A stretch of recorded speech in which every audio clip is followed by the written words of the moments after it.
बच्चे अंगूठा क्यों चूसते हैं? दूध पीते नन्हे बच्चे अंगूठा चूसते हुए बहुत प्यारे लगते हैं। अंगूठा चूसने से बच्चे को राहत मिलती है। वह अकेला बोर नहीं होता।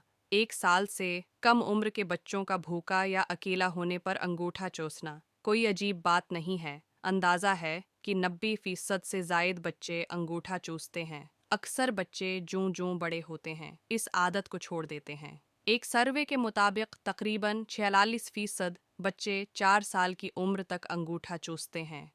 तकरीबन 14% 6 साल की उम्र तक और 6% बच्चे 11 साल की उम्र तक इस आदत को जारी रखते हैं। रहम माद्र के अंदर भी बाज़ बच्चे अंगूठा चूसना शुरू कर देते हैं। कुछ मुतालियों से मालूम हुआ है कि वो बच्चे जो माँ का दूध पीते हैं अंगूठा चूसने के निस्बतन कम आदी होते हैं।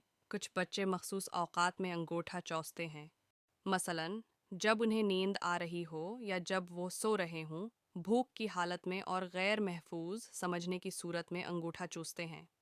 उससे अंदाज़ा होता है कि अंगूठा चूसना शायद एक ऐसा फितरी अमल है जो बच्चे को सुकून पहुंचाता है।